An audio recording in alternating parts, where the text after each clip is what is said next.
नमस्कार मित्रांनो, माझ्या यूट्यूब चॅनलमध्ये तुमचे पुन्हा एकदा मनापासून सहर्ष स्वागत। आजच्या घडीची सर्वात मोठी ब्रेकिंग न्यूज। कल्याणमध्ये ठाकरे गटाचा उमेदवार श्रीकांत शिंदे यांचा सर्वात मोठ्या मताने पराभव करणार आहे। सर्वत्र चर्चा असलेली त्या कल्याणमधील मतदारसंघामध्ये श्रीकांत शिंदेचा मात्र आता घाम उडाला आहे। कारण की काय आहे मोठी स्पेशल बातमी जाणून घेण्याअगोदर जर तुम्ही आपल्या चॅनलला नवीन असाल, चॅनलला सबस्क्राईब करा, बेल आयकॉन प्रेस करा, जेणेकरून आपले नवनवीन व्हिडिओ तुम्हाला या चॅनलवर त्वरित बघायला मिळतील। कल्याण लोकसभा मतदारसंघामध्ये आता सर्वात मोठा ट्विस्ट येताना दिसत आहे। हा मतदारसंघ गेल्या अनेक दिवसापासून चर्चेत आहे, कारण मुख्यमंत्री एकनाथ शिंदे यांचे चिरंजीव श्रीकांत शिंदे यांचा हा मतदारसंघ आहे। या मतदारसंघात श्रीकांत शिंदे हे गेल्या 10 वर्षापासून खासदार आहेत, पण यावेळी श्रीकांत शिंदे यांना कल्याण लोकसभा मतदारसंघातून महायुतीकडून उमेदवारी मिळेल की नाही याबाबत विविध चर्चेंना उधाण आलं होतं। महायुतीत कल्याणच्या जागेबाबत तिढा अनेक दिवस टाळकळत राहिलेला बघायला मिळाला होता। मुख्यमंत्र्यांची चिरंजीव असूनही त्यांची उमेदवारी धोक्यात असल्याची टीका विरोधकांकडून होत होती। अखेर उपमुख्यमंत्री देवेंद्र फडणवीस यांनी कल्याण लोकसभेतून श्रीकांत शिंदे यांना हे उमेदवार असतील असं जाहीर केलं होतं। श्रीकांत शिंदे यांना अधिकृत उमेदवारी जाहीर झाली आहे, तर दुसरीकडे ठाकरे गटाकडून वैशाली दरेकर यांना उमेदवारी देण्यात आली होती। वैशाली दरेकर यांच्याकडून जोरदार प्रचाराला सुरुवातही झाली आहे।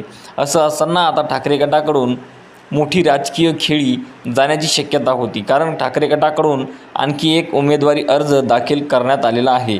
त्यामुळे श्रीकांत शिंदे यांच्यासाठी आगामी काळात आव्हान वाढतं का ते पाहणंही तितकंच महत्त्वाचं ठरणार आहे।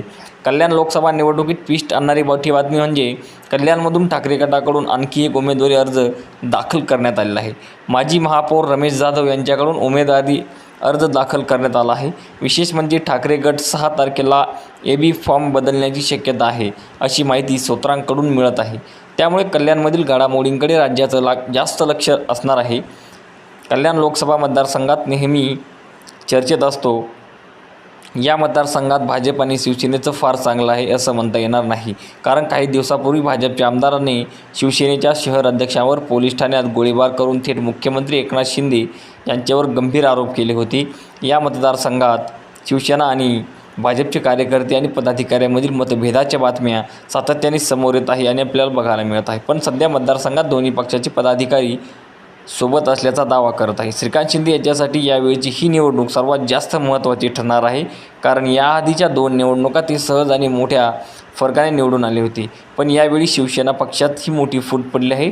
त्यामुळे त्यांच्यासाठी आणि ठाकरे गटासाठी ही निवडणूक प्रतिष्ठेची मानली जाते आहे, जेणेकरून आता जे एकनिष्ठ शिवसैनिक आहे त्यामधील आपला मतदारामधील आता सर्वांचं प्रेम हे बघून देण्यात येणार आहे, कारण की ते आता श्रीकांत शिंदे यांना पराभव करतील की ठाकरे गटांना विजय करतील हेही तितकंच महत्त्वाचं ठरणार आहे। तरी मित्रांनो, बातमी ऐकून तुम्हाला काय वाटतं नक्की तुमच्या प्रतिक्रिया कमेंटमध्ये कळवा। जर तुम्ही आपल्या चॅनलला नवीन असाल तर चॅनलला सबस्क्राईब करा, बेल आयकॉन प्रेस करा, जेणेकरून आपले नवनवीन व्हिडिओ तुम्हाला या चॅनलवर त्वरित बघायला